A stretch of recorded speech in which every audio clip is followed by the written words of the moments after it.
Baik, sudah terlihat untuk slide-nya.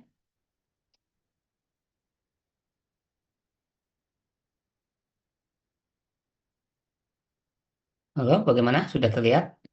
Sudah terlihat, Bapak. Oke, baik. Kita mulai ya. Assalamualaikum warahmatullahi wabarakatuh. Alhamdulillah kita eh,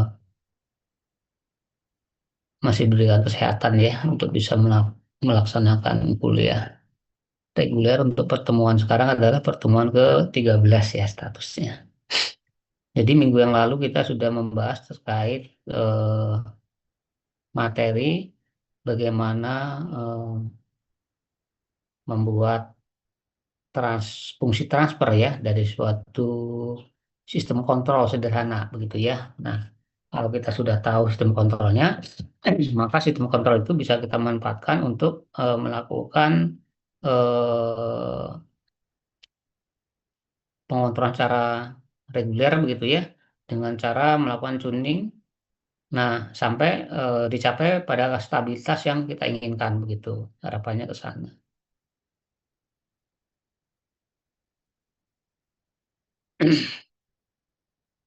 Nah, tuning itu apa begitu ya? Tuning itu adalah suatu langkah penyesuaian ya, penyesuaian suatu parameter pengendali. Dalam hal ini itu adalah proporsional, integral, derivatif, dan posisinya itu ada di controller ya. Posisi tuning itu ada di controller ya. Nah, harapannya ketika dilakukan tuning itu maka dicapai optimalisasi suatu sistem kontrol yang baik gitu ya. Jadi harapannya itu nanti sistem kontrol akan stabil ya, kemudian akurat, cepat tentunya ya, kemudian juga andal harapannya ke sana. Nah, terkait dengan apa tujuan tadi itu ada istilah stabil ya, stabilitas. Nah, yang dimaksud stabil itu bukan berarti dia diam saja, bukan ya. Dia itu bergerak dinamis ya, karena apa namanya, sistem kontrol yang bagus itu dia harus eh, mempunyai respon yang cepat. Jadi stabilitas itu kaitannya dengan respon yang cepat itu tadi ya. Jadi kalau dia ada sistem kontrol misalkan ini ya, eh, kelihatan begini aja misalkan ya, diam aja begini. Nah ini berarti sebenarnya ini kita wajib waspada ini. Ini sistem kontrol ini rusak atau bagaimana begitu ya? Kok diam saja dari awal sampai akhir kita apa lakukan apa namanya pengontrolan begitu ya. Nah, kalau diam aja, dia tidak memenuhi namanya ini ya, respon respon ya, responsibilitasnya nggak ada gitu, kecepatan responnya nggak ada. Nah, yang bagus itu dia bergerak tetap ya, karena dia punya respon. Nah, tapi masih di lingkup kondisi steady begini ya. Ini kan steady-nya yang garis lurus nih. Nah, dia bergerak. Nah, itu untuk apa namanya? Artinya responnya jalan, dia tetap stabil di rentang-rentang kondisi steady begitu ya. Jadi dimaksud seperti itu. Kemudian akurasi di sini kaitannya dengan error ya. Jadi misalkan di setting 50 ya harapannya outputnya itu ya 50 begitu ya. Kalaupun turun atau naik ya di rentang-rentang ini nih, misalkan rentangnya 5% ya tuh naik turunnya di situlah ya. Oke, nggak ada masalah. Kemudian overshoot, overshoot tuh nanti pas rasio antar puncak misalkan ya, kalau terlalu besar juga nggak bagus gitu ya. Nah, seperti itu. Nah, tuning ini bisa dilakukan tadi udah saya jelaskan posisinya ada di controller ya, controller. Nanti Anda bisa klik ke situ, nanti ada fasilitasnya. Kita tinggal ganti proporsional berapa, integral berapa, derivatif berapa gitu ya. Nah, di realitasnya itu tidak semua sistem kontrol itu diterapkan sistem proporsional integral derivatif. Ada yang proporsional saja, yang integral derivatif dinolkan atau tidak diaktifkan. Ada yang proporsional integral saja, ada yang proporsional integral derivatif tiga-tiganya diaktifkan. Ya, nah itu sesuai dengan kebutuhan gitu ya. Bagi suatu sistem proses yang membutuhkan suatu tindakan yang cepat dan di situ tidak ada pengaruh kesetimbangan yang bisa mengganggu proses sistem, itu biasanya bisa menggunakan PID, Proportional Integral Derivative, seperti HE misalkan ya. HE itu targetnya adalah bisa menaikkan atau menurunkan suhu sesuai dengan target yang diinginkan. Ya, misalkan mau dinaikkan 50 menjadi 55 ya cepat tercapai ke 55 atau turun dari 50 ke 45 ya cepat tercapai. Dan tidak ada konsekuensi apa-apa di situ, hanya naik dan turunnya suhu saja. Itu bisa menggunakan PID. Toh di dalam proses berpanas juga ada hambatan berupa tahanan ini ya materialnya, seperti misalkan HE itu kan ada DT per dx ya, dx-nya itu kan tahanan platnya itu ya, tebal plat ya, itu tahanan ya. Nah, untuk supaya dx-nya itu bisa dieliminasi ya, atau hambatan dari dx itu bisa di apa namanya diperkecil dengan meningkatkan massa pemanas atau pendingin yang diinputkan di HE gitu ya, gitu. Nah, seperti itu. Kemudian kalau misalkan di situ ada keseimbangan antar fase dan berpengaruh besar, itu biasanya tidak menggunakan sistem PID, tapi bisa PI saja atau P saja gitu ya, gitu. Proporsional atau proporsional integral saja, gitu ya. Tergantung sistemnya. Jadi tidak semua sistem itu diterapkan PID. Ada yang P saja, ada PI saja, ada PID, semua diterapkan bisa.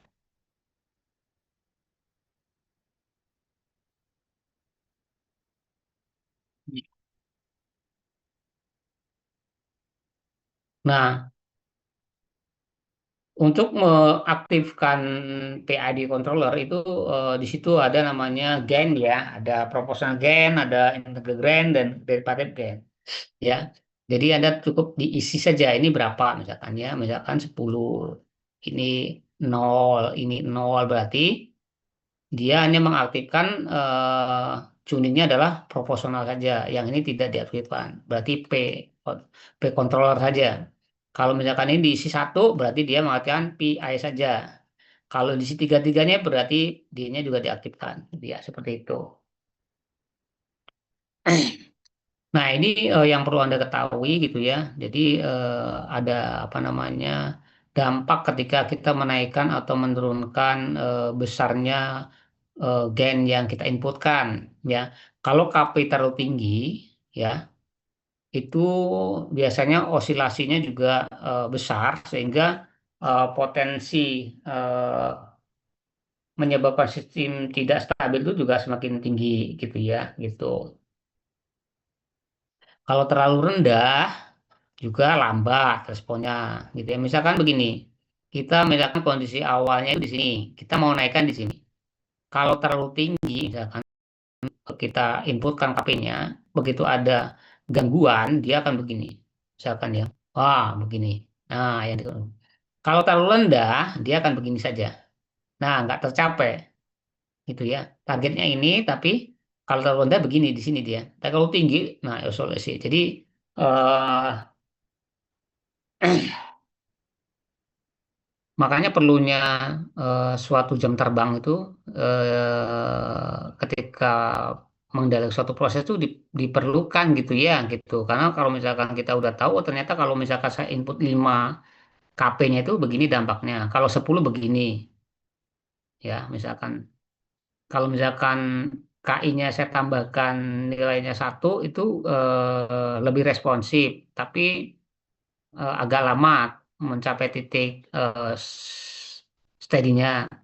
Saya naikkan misalkan menjadi setengah daripada PI apa proporsionalnya jadi lebih bagus misalkan. Jadi itu yang bermain adalah jam terbang ya. Yang penting Anda tahu konsepnya tuh ya. Bagaimana dampak kalau P dinaikkan, kalau I dinaikkan atau dinaikkan begitu ya. Gitu. Kalau terkait berapa yang paling ideal, nah itu lagi-lagi jam terbang gitu. Tidak karena setiap sistem itu mempunyai karakteristik yang berbeda-beda gitu ya. Seperti sistem kontrol flow. flow misalkan air dengan flownya si etilen dengan flownya si asam stat itu walaupun sama-sama flow itu punya karakteristik beda-beda karena itu densitasnya berbeda kan? Dan ininya berbeda misalkan materialnya berbeda maka friksinya berbeda makanya pemahaman akan fungsi transfer itu penting karena di situ nanti berkaitan dengan kecepatan dampak yang ditimbulkan akibat daripada perubahan parameter di dalam kontrol tersebut begitu ya gitu.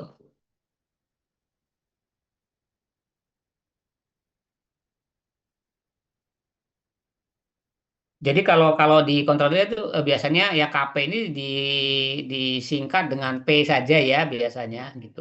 Ini P saja, KI ini biasanya I saja, yang KD ini D saja. Biasanya begitu ya di controller gitu. Sama artinya ya. Maksudnya KP ini adalah KP, I adalah KI, dan D adalah KD maksudnya.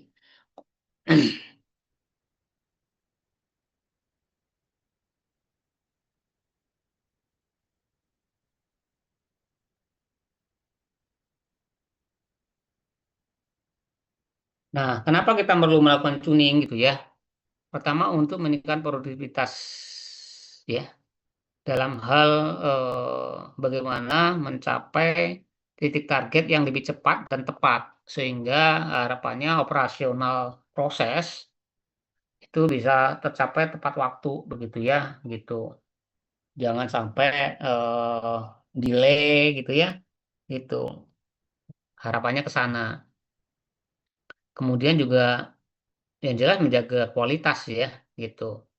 Karena kualitas daripada suatu produk itu dipengaruhi oleh suhu sistem ya kemudian tekanan sistem itu sendiri gitu ya seperti dalam satu reaksi kimia kalau suhu terlalu tinggi itu bisa berdampak pada meningkatnya impurities ya secara konversi naik tapi bisa memungkinkan terbentuknya produk samping gitu misalkan A ditambah B menjadi C plus D ketika suhu dinaikkan bisa jadi menjadi C plus A ditambah E plus F.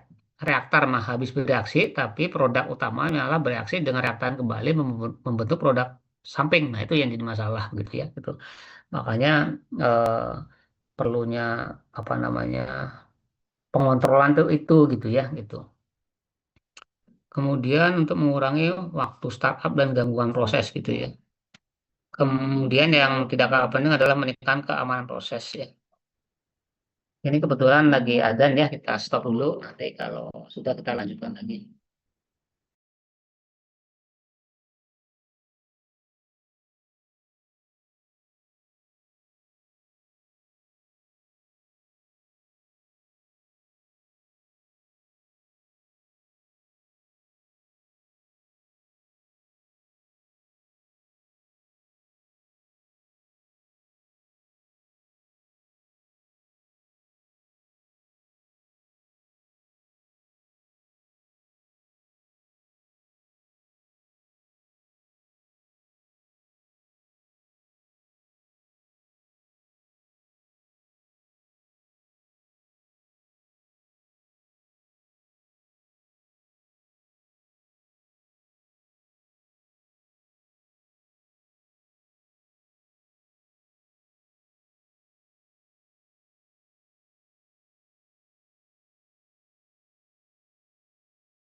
Baik, dilanjutkan ya. Jadi itu ya fungsi melakukan tuning gitu ya untuk meningkatkan produktivitas gitu ya. Supaya sistem kontrol itu bekerja dengan efektif dan efisien begitu ya. Cepat dan tepat gitu ya. Yang jelas tujuan utamanya adalah untuk menjaga kualitas produk gitu ya. Kemudian mengurangi waktu startup dan waktu untuk mengeliminasi gangguan proses dan untuk meningkatkan keamanan operasional tentunya ya. Jadi jangan sampai misalkan suhu terlalu tinggi nanti menyebabkan produk kualitas menurun atau bisa menyebabkan runway reaksi yang bisa menekan tekanan eh, dan suhu tidak terkendali sehingga bisa terjadi hal-hal yang tidak diinginkan, misalkan meledak begitu ya. Nah, itu seperti itu. Nah, ini konsep terkait dengan tuning tadi ya. Ini terkait dengan professional control ya. Sudah dijelaskan di pertemuan sebelumnya bahwa untuk professional control itu P sama dengan KC atau KP lah ya, terserah. Kalikan error tambah dengan P. S itu adalah tekanan kondisi steady yang notabene eh, kondisi yang tidak ada gangguan begitu ya gitu. Nah, ketika eh, dia ada gangguan, errornya muncul, maka akan mulai si kontrol itu kan memberi sinyal ke final kontrol untuk melakukan eksekusi untuk mengeliminasi error tersebut sehingga kembali lagi ke kondisi PS begitu ya. Jadi kalau misalkan ini error itu sama dengan nol, berarti ini kan nol ya, PS sama dengan P sama dengan PS. Ya. Kalau errornya muncul saja misalkan 0,1 berarti dia mulai naik nih ya si P-nya ke P error 0,1 begitu ya, gitu. Seperti itu ya. Nah,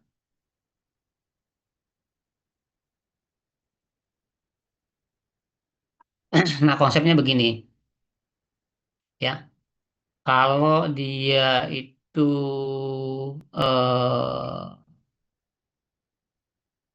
proporsional saja, apa namanya kontrolernya, maka ketika dia misalkan di sini adalah PS-nya ya, PS.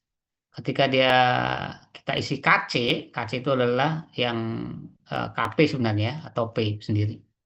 Nah itu kan dia akan segera melakukan tindakan gitu ya untuk mengeliminasi error, seret gitu ya. Nah kalau dia proporsional saja, nah kemudian dia akan begini. Nah tapi sampai kapan kondisinya belum tahu, kondisi stabilnya sampai kapan. Ibaratnya gini, ilustrasinya kalau proporsional saja itu gini. Misalkan saya memerintahkan Anda, tolong dong ambilkan gelas ya, gitu. Nah, karena hanya perintahnya begitu, maka Anda bisa mengambilkannya kapan aja. Bisa nanti sejam kemudian, bisa 2 jam kemudian, bisa 3 jam kemudian, atau nanti aja, nanti sore aja gitu. Ya, karena perintahnya tolong ambilkan gelas. Ya sudah, ada ambilkan, tapi untuk kembali lagi ke orang yang nyuruh tadi, artinya kembali ke kondisi stabil tadi, itu tidak ada waktu tertentu gitu ya, senyampe-nyampenya aja gitu, semau-maunya Anda aja gitu, semut-mutnya Anda aja. Nah, seperti itu gampangannya ya. Nah, kemudian kalau proposal integral, ini ada, kalau proporsional kan ini aja, ini, ini ya, yang ini nol nih, ya, di sini nol. Kalau ada proporsional integral, maka ini aktif. Ini aktif, ini juga aktif nih. Ya, ini sama dengan KI tadi ya, KI. Nah, errornya ini dibatasin. Dia errornya harus selesai dalam waktu 1 jam. Jadi kalau ibarat saya perintahkan, tolong ambilkan gelas, nanti 1 jam kamu harus kesini lagi ya. Ibaratnya begitu. Itu kalau eh, apa namanya PI gitu ya, proporsi integral. Jadi dia makanya ketika dia naik, nah, naik, dia segera mengkoreksi, menurunkan, memaksa turun gitu ya, sejauh KC per delta T, KC per delta T ya gitu, T apa T, KC per delta T di sini adalah eh integral time ya. T, to, to, i tadi ada integral time. Ini adalah to-nya ya, integral time. Nah, begitu ilustrasinya begitu, ibaratnya begitu ya. Jadi kalau proporsional integral itu waktunya itu ditentukan 1 jam, kamu harus eh, kembali lagi ke sini gitu ya untuk mengambilkan gelas tadi. Ibaratnya begitu ya. Tapi kalau proporsional saja cuma perintahnya tolong ambilkan gelas, sudah situ aja. Kalau proporsional integral, tolong ambilkan gelas, nanti kamu 1 jam mesin lagi ya, begitu. Itu adalah proporsional integral ya. Nah, beda lagi kalau proporsional integral derivatif. Tolong ambil gelas ya, maksimal 1 jam ya. Nah, kalau bisa lebih cepat lebih bagus lah. Misalnya kalau misalkan kalau derivatif itu pergerakan Anda itu per menitnya harus sekian gitu, gitu ya. Ibaratnya kecepatan actionnya itu sekian begitu ya, sehingga nggak perlu 1 jam itu udah balik lagi begitu ya gitu. Nah itu seperti itu ilustrasinya ya gampangannya. Nah kalau visualnya itu kurang lebih seperti inilah ya. Ini kalau misalkan tidak ada kontrol ya, dibiarkan aja ya. Ibaratnya ini misalkan ada kemarin ya, ada apa namanya unit pencampuran pada suhu tertentu gitu ya. Ini ada apa namanya, ada eh, temperatur yang diinginkan, kemudian ada steam gitu ya, steam masuk, ini TI, temperatur input ya. Nah, misalkan ini se apa namanya senyampe-nyampenya aja misalkan ya misalkan Anda biarkan aja tanpa kontrol ya misalkan ini temperatur masuk steam misalkan 250 M-nya misalkan 1 ton ya awalnya misalkan 50 derajat tiba-tiba ini turun ya dari awalnya 50 menjadi 45 berarti di sini akan terjadi penurunan ya atau dia misalkan naik dari 50 menjadi 55 ya. Kalau dia tanpa kontrol, maka dia akan membentuk kondisi steady state baru. Yang awalnya 50 bisa jadi menjadi misalkan 52. Nah, ini membentuk steady state baru. Ya, gitu. Kalau tanpa kontrol. Tapi kalau ada kontrol, di sini ada controller, kemudian sini ada disambungkan dengan pinna kontrol sini ya, pinna kontrol, ini kontrol valve ini. eh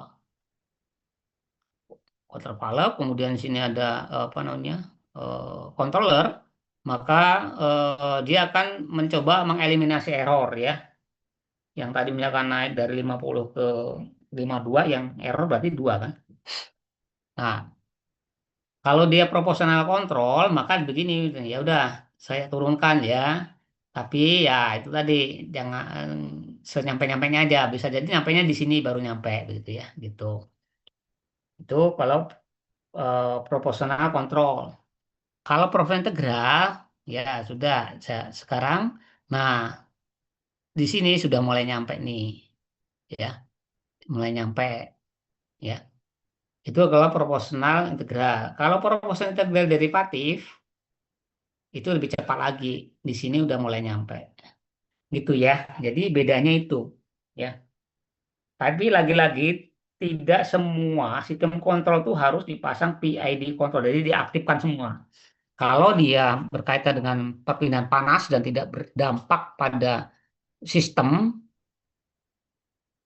ya itu tidak masalah. Tapi kalau berdampak pada sistem, misalkan ya seperti distilasi gitu ya, Anda pakai PID, wah itu cukup berbahaya nanti takutnya. Misalkan ini ada regular, regular ya. Nah ini ada mana steam ya, steam. Ini ada aktifkan ini temperatur sini berarti ya di sinilah di sini. Nah ini kalau PID ini cepat dia. Nah ya cepat. Sedangkan di sini masih berinteraksi kesetimbangan antar fasenya itu belum tercapai tunak gitu ya, steady ya. Ditambah lagi misalkan dengan cepat, nanti kaca kan nanti ya kondisi sistem destilasinya kacau nanti ya gitu. Bisa impuritas naik cepat gitu ya, refluxnya belum menyesuaikan rasio refluxnya, nanti impuritasnya bisa naik naik ke bagian apa destilat. Nah itu yang tidak diinginkan gitu ya. Makanya biasanya Kalau berhubungan dengan destilasi itu biasanya tidak PID ya gitu. Tapi kalau misalkan apa namanya tidak berhubungan tuh PID. Tapi kalau tidak apa, sorry, kalau berhubungan itu seringkali tidak menggunakan pendekatan PID. Tapi kalau tidak berhubungan biasanya dengan pendekatan PID gitu ya gitu. Misalkan mau dipanaskan ya di suatu mixer tadi ya, di sini ada pemanas. Nah, ini bisa PID diaktifkan karena di sini cuman mencampur saja, tidak terjadi reaksi ya. Tapi kalau di reaktor, nah itu biasanya hanya PI saja. Kalaupun mau diaktifkan PID, D-nya kecil sekali, misalkan ketika misalkan P-nya misalkan 10 misalkan ya, I-nya misalkan 5 misalkan, D-nya itu misalkan bisa 0,5 saja ya, supaya lebih sedikit cepat tapi tidak terlalu cepat begitu ya gitu. Itu bisa diaktifkan tapi biasanya kecil diinputkan gitu. Ibaratnya gini loh ya, kalau misalkan apa namanya, ilustrasinya begini. Misalkan Anda baru bangun tidur, ya, baru bangun tidur. Nah, kemudian sorry, Anda baru tidur ya, ada tidur misalkan. Kemudian ada dibangunkan, ya dibangunkan, kemudian ada langsung diminta suruh mengambil air minum misalkan, ya. Nah, maka ya Anda bisa jadi sempoyongan karena belum siap kondisi apa, saraf Anda itu belum belum belum ini ya, belum stabil, baru bangun tidur langsung suruh ngambil misalkan, dia sempoyongan juga ya gitu. Nah, itu ibaratnya ada pengendalian PID ya, segera segera gitu ya. Begitu ada masalah langsung segera gitu misalkan. Nah, itu misalkan seperti itu ya gitu. Nah, kalau PI itu misalkan bangun, suruh diam dulu sebentar, baru Anda jalan. Ya, tapi dikasih waktunya tadi. Nanti jam sekian ambil ya, tapi udah dibangunkan dulu aja biar nyantai dulu kan gitu. Kalau P tadi dibangunkan cuma dikasih perintah tolong ambilkan gelas ya, gitu misalkan. Tapi waktunya nggak ada batasin gitu ya. Nah, itu kan beda. Ya, untuk kondisi-kondisi yang sifatnya unit-unit reaksi destilasi itu nggak bisa cepat-cepat begitu ya gitu. Perlu waktu, dia penyesuaian untuk mencapai kondisi kesetimbangan itu perlu waktu. Jadi nggak bisa cepat-cepat. Terlalu lambat juga nggak boleh, terlalu cepat juga nggak boleh ya. Biasanya makanya seringkali digunakan apa namanya tuning tadi PI saja gitu ya. Gitu. Nah, ini ada beberapa istilah di dalam eh,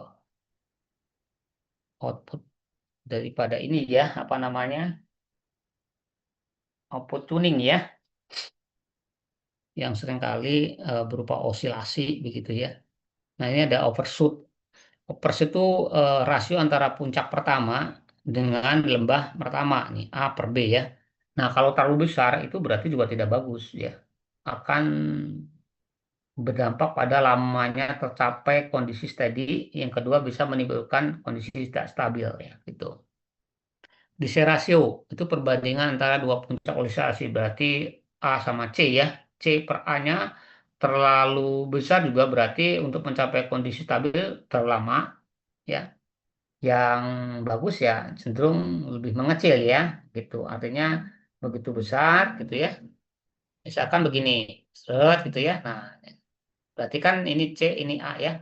Nah, C per A-nya semakin kecil semakin bagus juga. Biasanya C per A kecil itu tercapai ketika tuningnya adalah PID itu lebih cepat. Semakin kecil dia, maka PID-nya kan semakin apa sorry, semakin diaktifkan semua tuning yang ada dalam controller itu untuk mencapai DC rasionya itu akan dicapai rasio yang semakin kecil begitu ya gitu.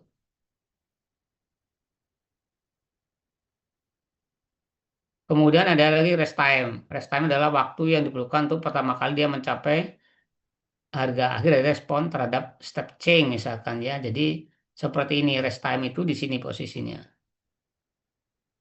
Nah, ini rest time itu adalah ini rest time ya. Posisi titik pertama dia mencapai kondisi target. Ya, itu rest time. Kemudian ada respon time, dia posisi di mana dia kondisi sudah tercapai target, tapi dia apa namanya dia di situ osilasi 5% ya gitu. Jadi bisa naik turun 5%. Tapi pertama dia mencapai itu namanya adalah respon time ya seperti itu. Kemudian periode osilasi adalah waktu antara dua puncak ya. Jadi antara dua puncak itu ada namanya periode ya. Puncak ini sama puncak ini, nah itu satu periode ya nih. Puncak A sama puncak C itu satu periode ya, seperti itu. Nah, kemudian yang perlu juga Anda ketahui begitu ya, di dalam proses kontrol itu ada namanya transportasi lag ya, atau dead time atau di, delay time lah ya, waktu eh, tertunda lah gampangannya begitu. Kenapa itu bisa terjadi? Karena memang ada jed- ini ya konsepnya begini. Ini adalah XT ya. Kalau misalkan ini pipa, kemudian ini adalah apa namanya eh, YT, YT ya itu apa namanya? Ini misalkan temperatur ya, temperatur indikasi. Nah ini adalah outputnya. Yang ini adalah XT-nya, titik di mana dia dari sumber ukur ya, yang ini. Kemudian ini adalah outputnya. Maka dia ada jarak sepanjang ini ya, dari titik ukur sampai keluar hasil pengukuran itu ada jarak. Nah, ini adalah L-nya di sini. Nah,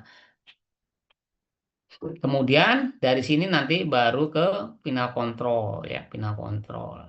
Nah, ini juga ada ini juga kan ada jarak ya, ya juga. Jadi makanya seringkali DCS itu diletakkan di area di mana proses itu berada begitu ya, gitu.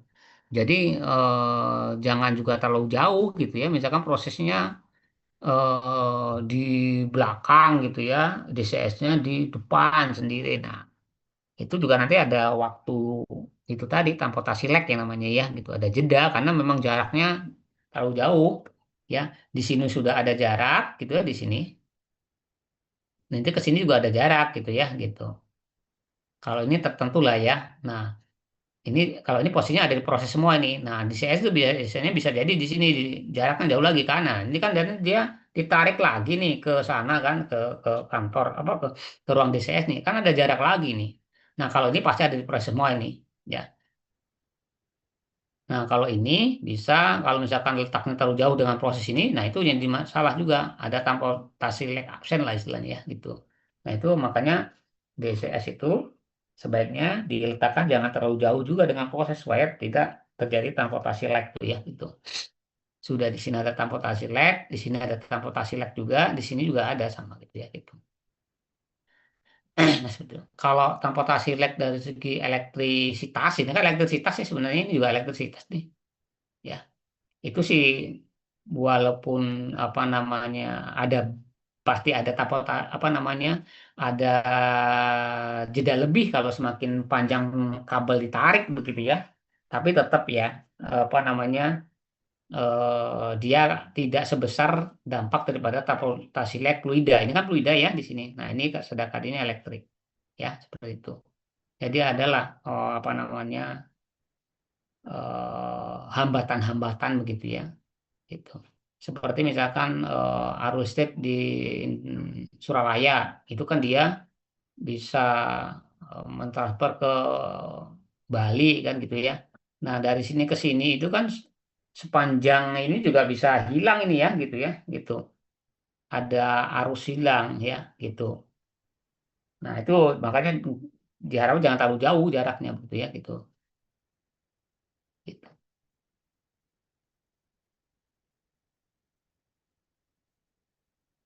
Kemudian untuk mencari transportasi lag seperti apa? Nah, transportasi lag kan begini konsepnya toh. Transportasi lag time-nya ini itu adalah volume pipa ya ibaratnya ini misalkan ini adalah tadi ini adalah fluida yang diukur. Nah, ini alat, alat ukur. Nah, kemudian ini kan ada volumenya nih. Ada volume ya. Volume ini nih. Nah, ini volume. ya. Cross section area dikalikan panjang dibagi dengan Q yang mengalir ke sana.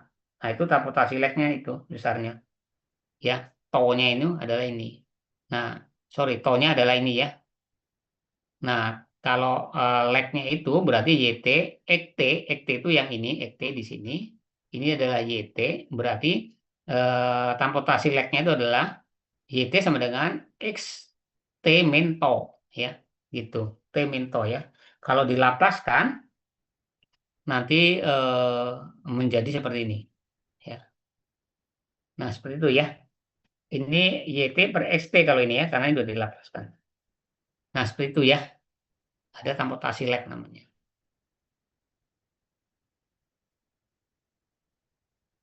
Nah, kemudian tadi udah dijelaskan sekilas bahwa yang dikatakan stabil itu bukan berarti dia diam gitu ya, gitu. Tapi dia menuju ke arah steady gitu ya. Ibaratnya ada gangguan gitu ya. Nah, ini kan steady-nya yang garis lurus nih. Dia menuju ke arah steady gitu ya. Dikatakan dia tidak stabil kalau dia justru melebar begitu ya. Nah, seperti ini. Nah, ini malah jauh, malah melebar ya, jaraknya makin jauh. Nah, kalau ini kan makin mengecil ya. Nah, itu kondisi tidak stabil gitu ya. Jadi yang dimaksud stabil itu bukan berarti diam. Dia bergerak dinamis tapi masih di rentang-rentang kondisi steady begitu ya. Karena memang diharapkan alat counter itu responsif begitu ya gitu. Kalau diam aja berarti tidak responsif.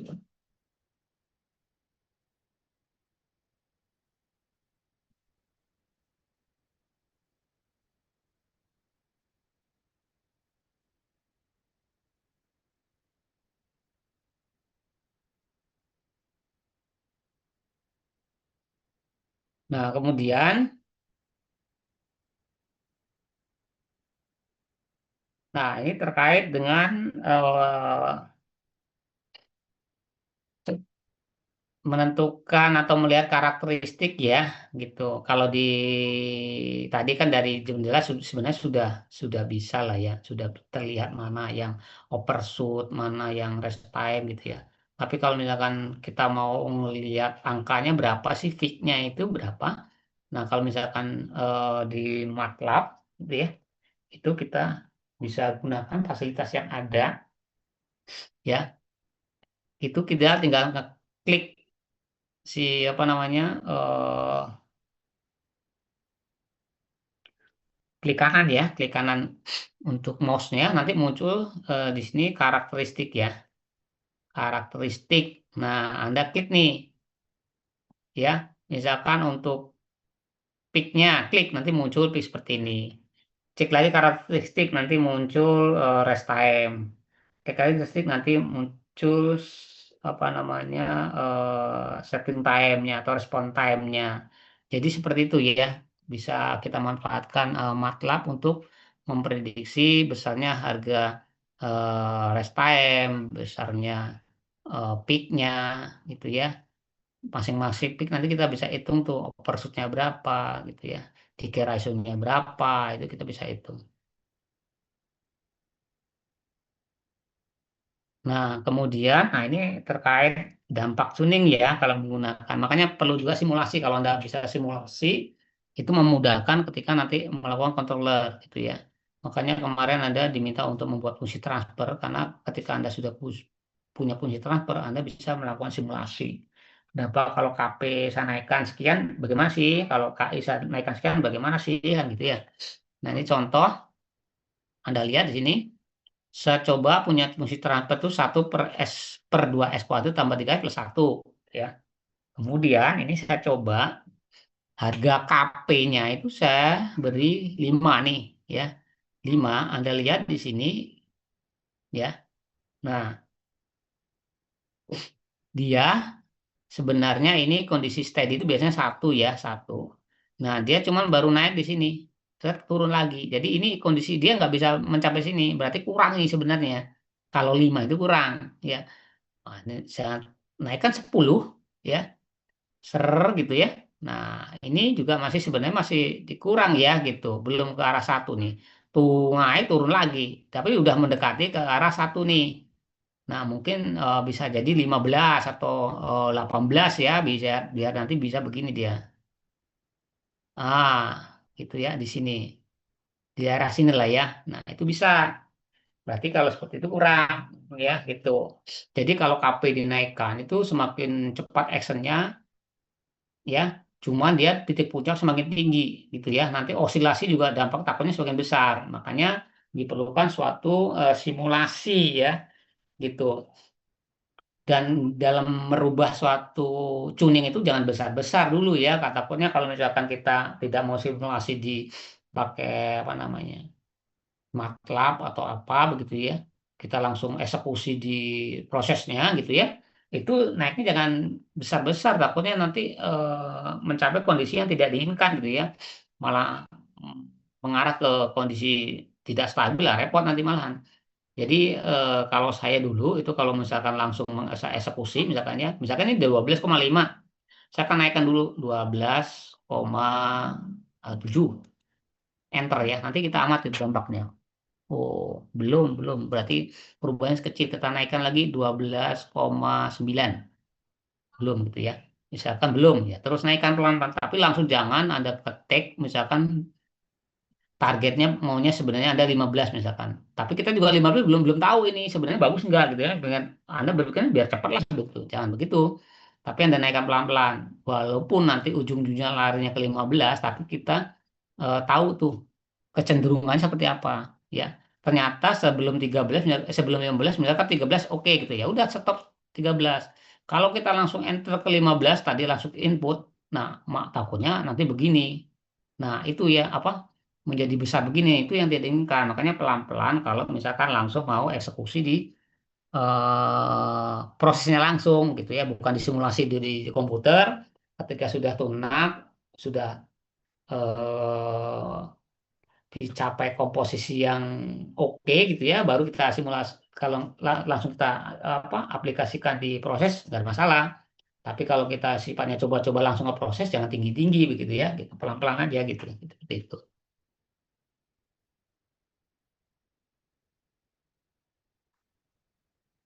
Nah, kemudian bisa juga menggunakan Simulink ya. Kalau tadi kita buat coding-coding, ini memang agak ribet ya. Karena kalau coding itu kalau salah titik atau eh, kurang titik aja, ah, ya itu juga nggak jalan gitu ya. Tapi kalau ini jalan, ini tinggal tempel-tempel saja, busi covernya masukkan jalan gitu ya gitu. Terus enaknya Spulik seperti itu ya. Jadi ada plus minusnya. Kalau kalau pakai MATLAB ini kita bisa lihat histori perubahan grafik ya. Jadi tidak tidak satu-satu begitu ya. Ini kita bisa gabungkan ini ya. Misalkan ini tadi kita bisa buat begini nih. Nanti kalau di MATLAB itu misalkan ini thread gitu ya. Nah, ini misalkan yang K sama dengan 5. Nanti kalau 10 begini. Nah, K10 itu bisa. Kalau di Smuling itu jadi cuman diberi kode ini nih, ditambahkan nanti apa namanya di sini ditambahkan hold on, ini dia bisa gabung. Kalau hold on-nya dimatikan, dia satu-satu begini nanti munculnya. Kalau hold on-nya dihidupkan, dia bisa historinya itu bisa muncul nanti ya begitu. Nah, kalau yang di Simulink itu satu-satu jeleknya gitu ya gitu. Sebenarnya bisa dibuat dalam satu grafik, dalam satu layarnya bisa muncul tiga, tetapi harus dibuat satu-satu juga begitu ya. Misalkan dibuat seperti ini nih, masalahnya kalau disimulasi. Nah ini, jadi ini Anda buat bloknya PID sendiri, PI sendiri, sendiri ya.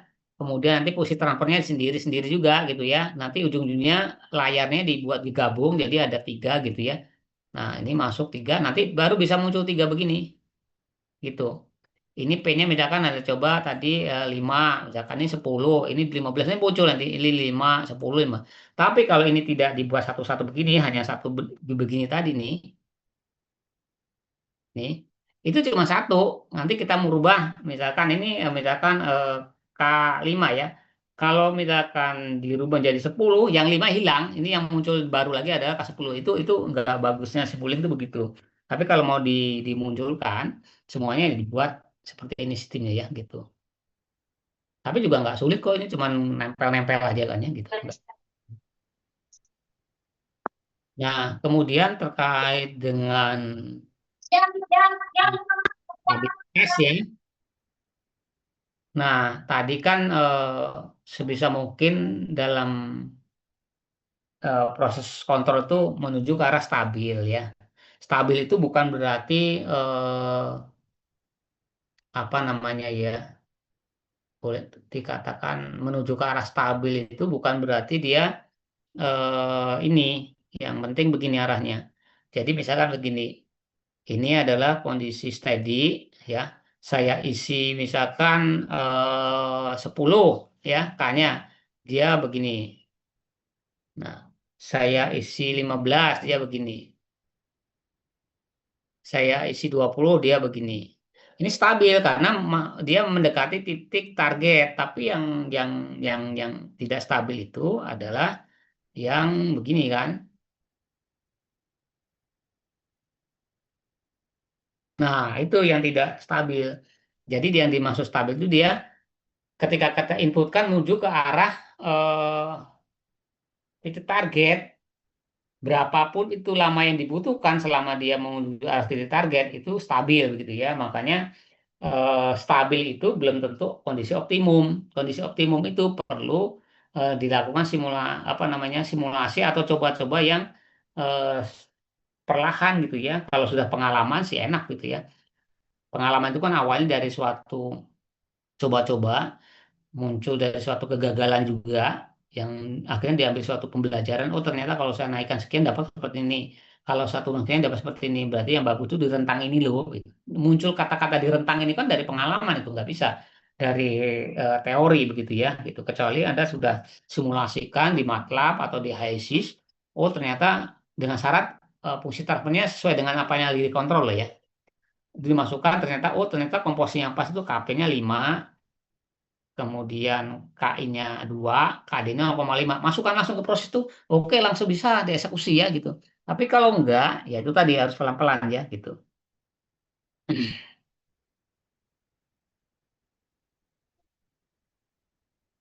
Nah, untuk menguji stabilitas, Anda bisa menggunakan namanya uji stabilitas Hurwitz ya. Jadi rumusnya ini yang dipakai itu adalah bersama karakteristiknya. Jadi tadi kalau 1/2 S pangkat 2 ditambah 3 tambah 1 itu yang dipakai adalah yang atas ini, yang bawah ini ya. Ini ke sini. Jadi ini A0 S pangkat N, A1 S pangkat N minus 1 berarti kalau ini pangkat 2, ini pangkat 1, ini pangkat 0 begitu ya. Gitu. Berarti ini nggak ada toh, langsung ke sini ya gitu. Nah, urutannya begini aja, yang penting ada tahu urutannya.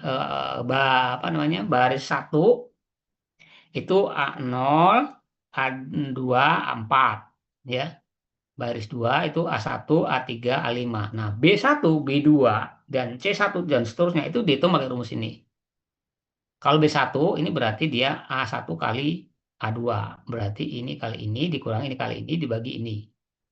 Kalau B2 itu berarti ini ya, yang ini kali ini dikurang ini kali ini dibagi ini. Nah, begitu ya dan seterusnya. Nah, lihat polanya. Nah, yang dikatakan stabil itu syaratnya yang di barisan ini harus tidak ada nilai minus. Kalau ada minus berarti nggak stabil, ya, gitu. Nah, contohnya ini nih. Ini contoh yang sistem tidak stabil. Anda lihat di sini. Ini punya fungsi karakteristik adalah S pangkat 3 minus 4S tambah 2S plus 6. Anda lihat dia sini 1, 2, minus 6, minus, ya, 1, 2, min 4, dan 6.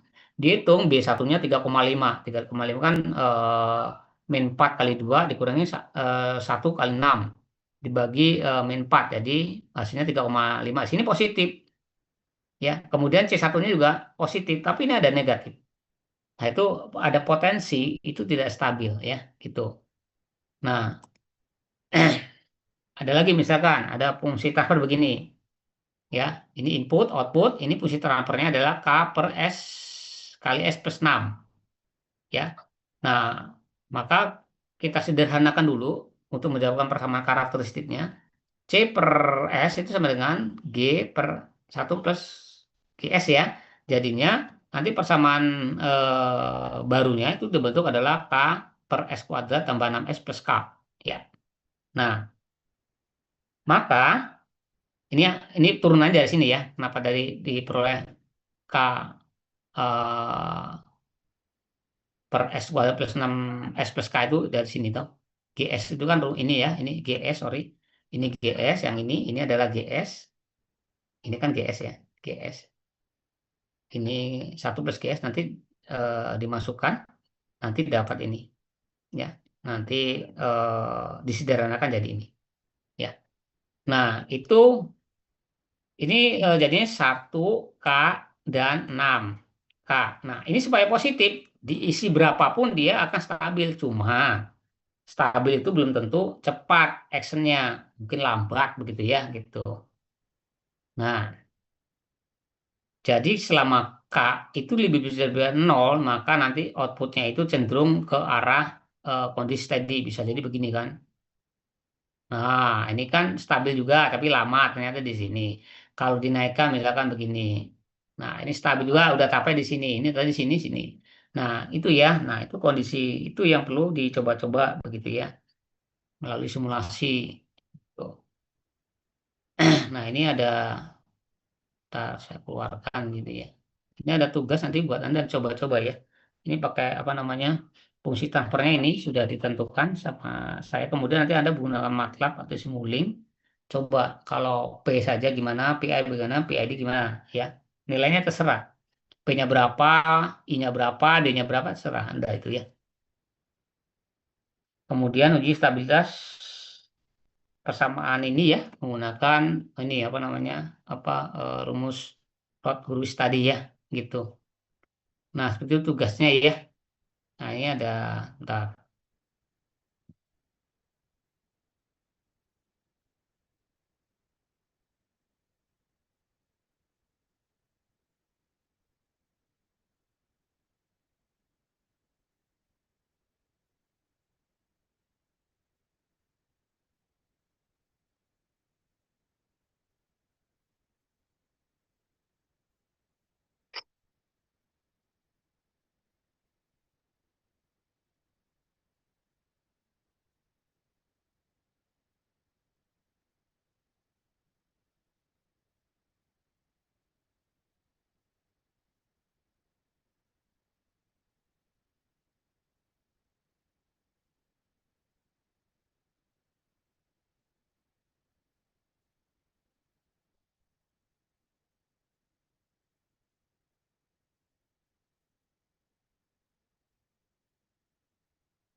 Sudah terlihat ini layar MATLAB-nya? Sudah, Pak. Ya, ya. Oke, ini contoh ya, nanti kita coba running ya. Oh, sedikit ya. Oke, ini saya coba dulu nol ya, nol nih, nol. Kemudian ini saya coba dulu misalkan 5 lah ya, 5 setting.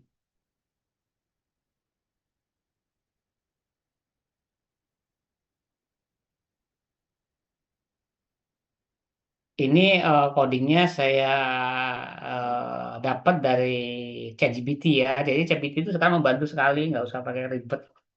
Zaman dulu mah bisa apa namanya kalau nggak ngerti harus bayar kan. Sekarang tinggal tanya ChatGPT aja gitu ya, gitu. Tinggal dimasukkan aja nanti, seperti ini. Nah, ini kan dampak kalau K-nya sama dengan 5 ya. Sudah terlihat untuk grafiknya ini?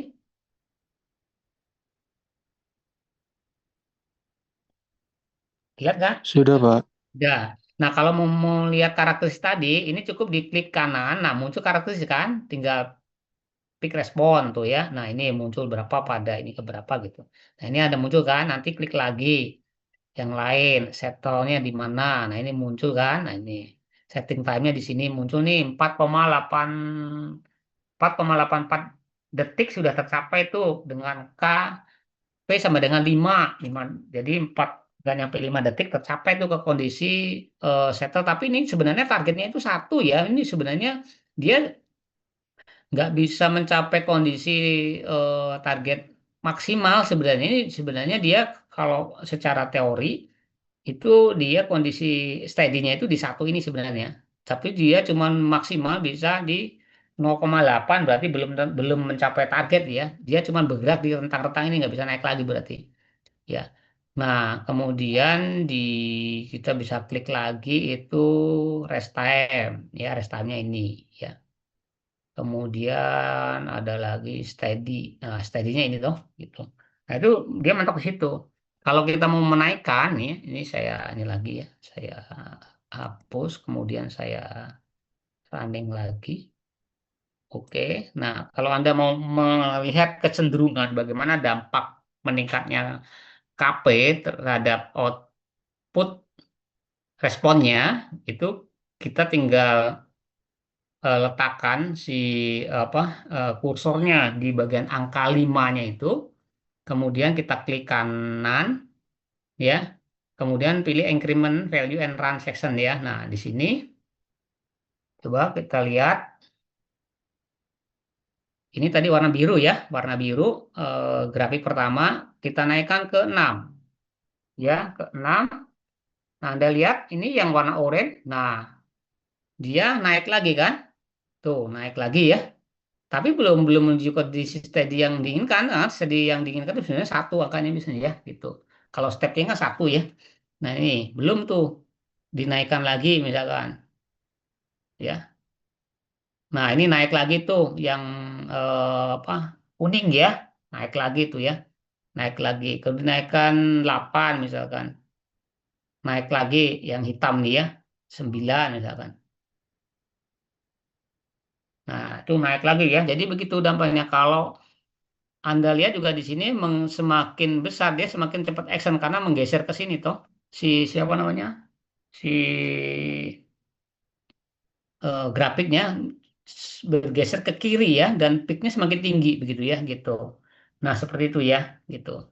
Nah kalau misalkan mau melihat dam, oke misalkan saya buat 10 aja dulu ya 10.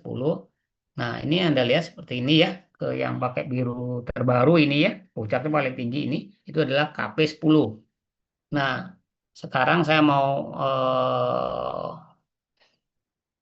set apa reset lagi. Ini saya matikan, saya running apa nama lagi 10 ya. 10. Nah ini 10 ya. Sekarang saya mau isi harga KI-nya ya. KI-nya saya isi dengan cara tadi diklik kanan, naikkan increment ya. Apa? Klik increment nanti bisa kelihatan dampaknya. Saya isi dari 0 jadi 1 misalkan.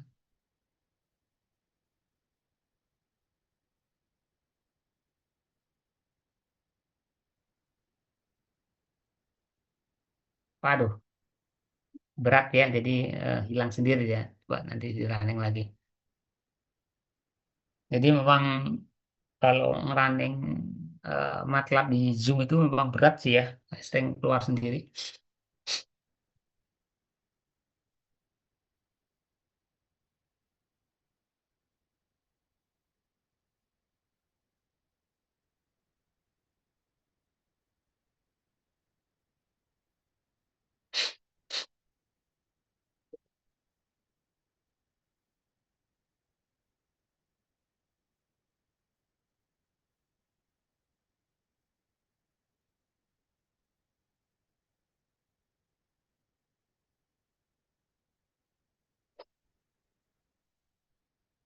Oke, sudah kelihatan sekarang ya untuk grafiknya ya.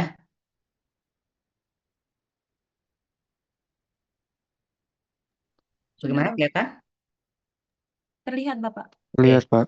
sekarang kita mau coba pakai increment tadi kita naikkan dampaknya seperti apa ya.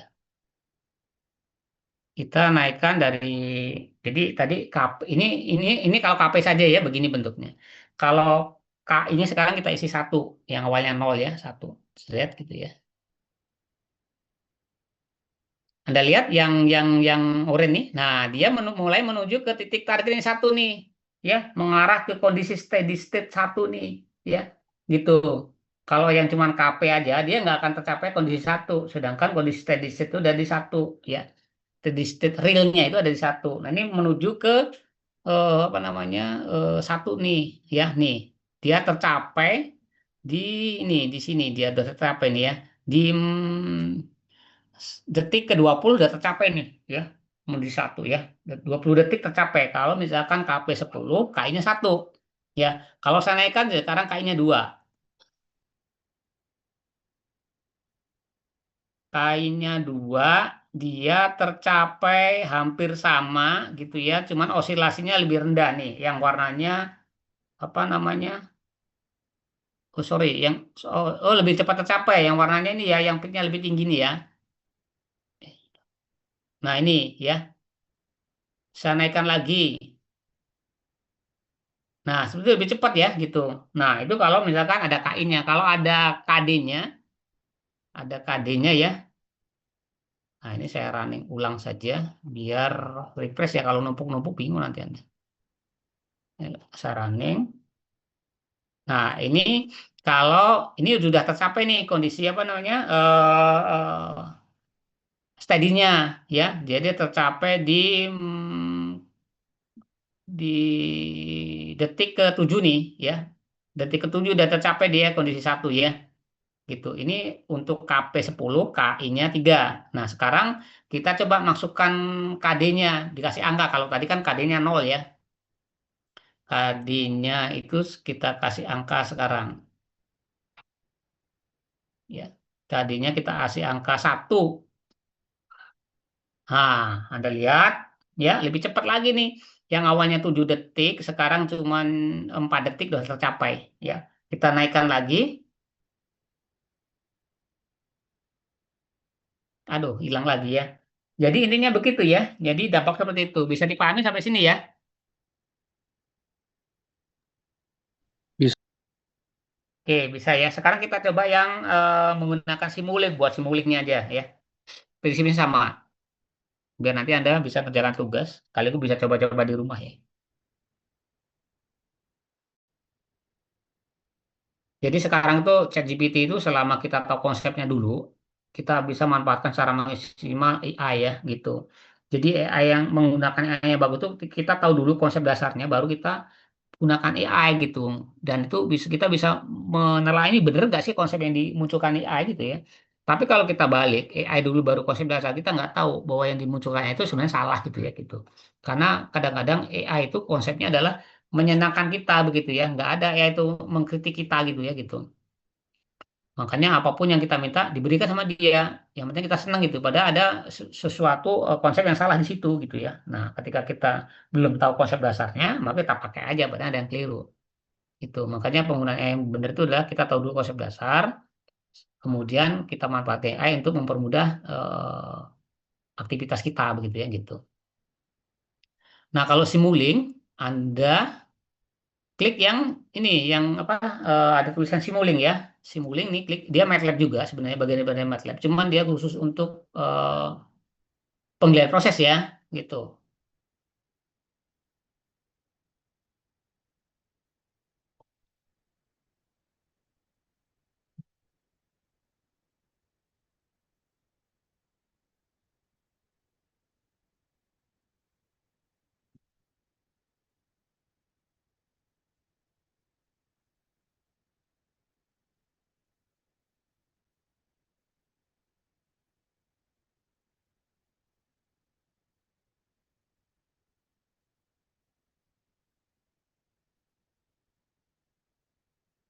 Ntar, ya, agak lambat ini.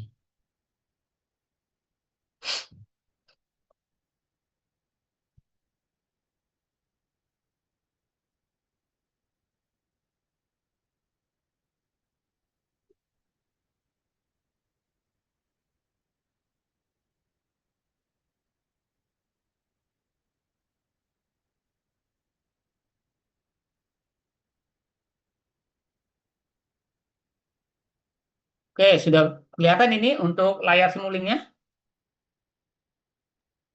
Sudah, Bapak. Oke, kalau sudah ya kita klik yang library browser ini ya, browser tuh ya. Nah, kita tadi kan step change ya, kita source klik di source-nya ini nanti muncul yang step terserah ini ada step change, ada RAM, ada sinusoida, tergantung ya sistem yang ada di proses seperti apa di settingnya nanti ya, Anda bisa ikutin. Misalkan step change ya, kita klik, kita pilih ya, dia step change. Nah, ini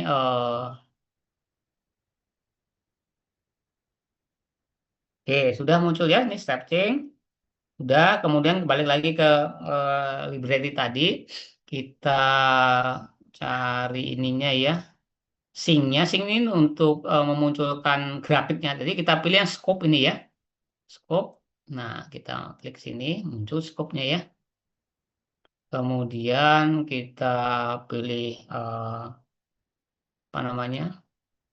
Untuk PID-nya. PID-nya itu oh, kalau di commonly usage block ini kita bisa pilih komparatornya dulu lah, yang ada dulu ya, sama aja. Komparator dulu, ya. Kemudian nanti kita pilih yang coba yang source continuous biasanya di continuous ya. Di continuous itu tersedia fungsi transfer nih ya. Fungsi transfer ada, kemudian PNID juga ada nih ya, PNID-nya ada nih. Nah, ini sudah cukup, kita geser-geser saja. PID, ini fungsi transfer ya. Udah, ini fungsi transfer, ini ada fungsi transfer proses dan fungsi transfer alat ukur ya, kita copy saja. Copy, oke. Nah, ini karena arahnya kebalik ya, fungsi transfer itu kan arahnya dari apa namanya, proses ke komparator ya. Ini kita klik kanan, kemudian kita rotasi aja. Kita rotasi.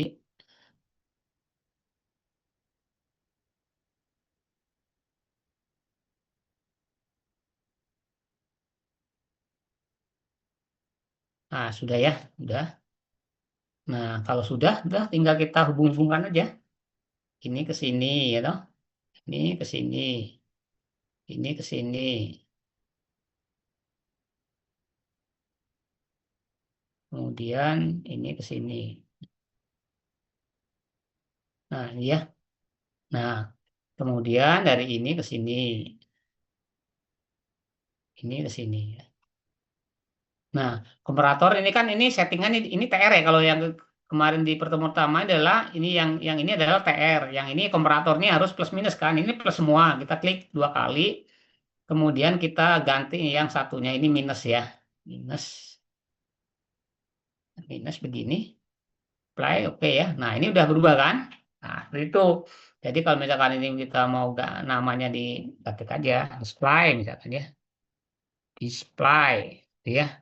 Nah, enter, display kan? Ini misalkan fungsi transfernya tadi nggak ada di MATLAB ya. Ya, kalau nggak ada dianggap satu, berarti ini di apa namanya? Nah, ini kan ini Anda lihat satu ini menunjukkan yang atasnya ya, satu per S plus satu ini satunya di atas nih yang biru ini.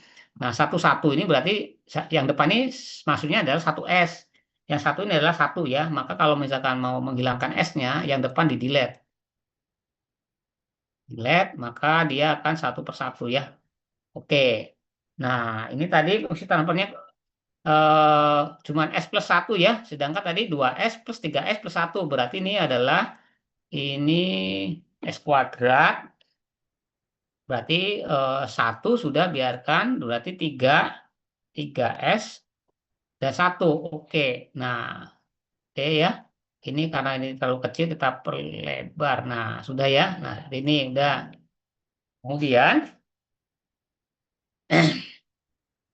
nah kalau misalkan mau ini sudah seperti ini bisa dipahami ya, nggak sulit ya, bisa dipahami sampai sini. Bisa, Bagaimana? Bapak. Ya. Nah, ini nanti tinggal di setting kasih apa namanya judul di run. Nah, ini yang sudah jadi aja lah yang biar gampang. Sama persis kok.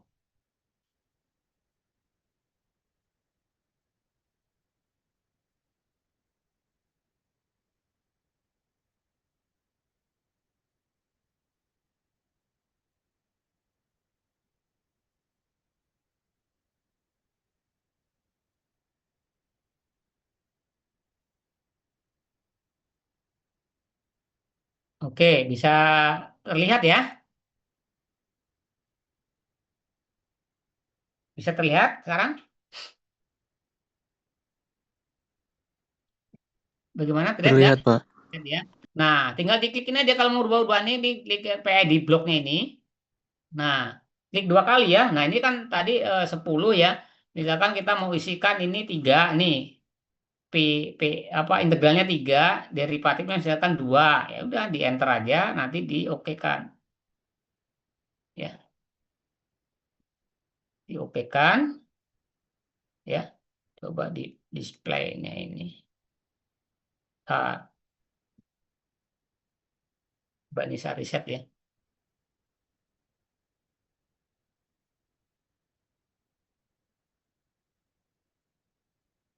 Oh, rumusnya beda tadi S kuadrat plus 3S plus 1 ya, ini 2S ya. Oke, kepala. Nah, ini kan nggak muncul nih ininya ya. Kalau nggak muncul begini nih, grafiknya tinggal diklik dua kali yang display nih. Ya, klik, nah itu baru muncul tuh. Nah, ini adalah untuk yang KD-nya, KP-nya 10, KI-nya 3, ya. KD-nya 10, KI 3 nih. K, K, apa, KP 10, KI 3, dan KD-nya 2. Begitu itu hasilnya ini tadi. Ya, ini tadi. Nah, seperti itu ya. Itu kalau pakai Simulink ya. Kalau tadi mau digabungkan, nah caranya ya nanti Anda buat nih. Jadi Anda buat begini nantinya mau nggak mau. Jadi di mau nggak mau Anda buat 3 di sini. Satu, ini blok PID lagi seperti ini ya. Ini proses juga begini sama seperti ini ya. Kemudian dibuat lagi 3 gitu ya jejer. Nah nanti apa namanya, apa inputnya juga dibuat sama pokoknya lah ya, sama persis cuman berubah bertingkat, nanti ujung-ujungnya gabung ke sini semua 3 gitu ya gitu, nanti bisa muncul 3 grafik yang berbeda ketika kita rubah-rubah. Nah begitu. Kalau tadi kan 1 mas 1 ya. Nah caranya biasanya saya belum mencoba ya, cuman secara prinsip begitu. Nanti tinggal Anda klik yang displaynya ini, kemudian kita pilih view, ada nggak pilih ya?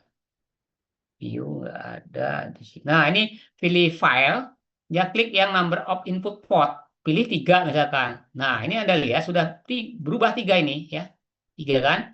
Jadi kalau misalkan Anda inputkan 3, buat begini sama di atasnya, buat lagi sama di atasnya, kemudian Anda gabung ke sini, ini ke sini, satu lagi misalkan ke sini, ini kan ada 3 port ya, ada 3 begini toh.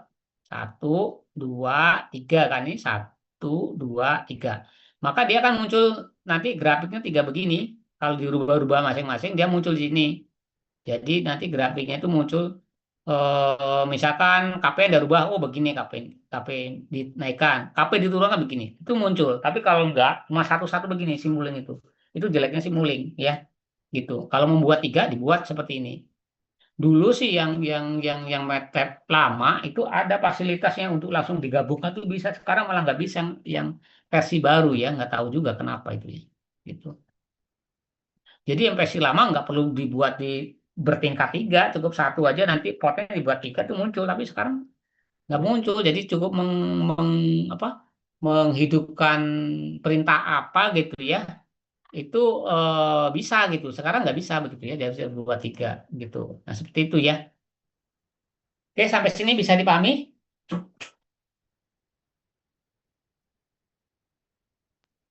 Bisa, Bapak. Bisa ya, kalau bisa saya pikir cukup ya, nanti bisa latihan tuh pakai yang tugas tadi ya, nggak sulit kok ya. Oke, nanti di pelajari lagi lewat latihan ya, gitu, supaya melatih gitu ya. Oke, saya pikir cukup karena sudah hampir setengah 5. Akhir kata, wassalamualaikum warahmatullahi wabarakatuh. Waalaikumsalam. Terima kasih, Pak.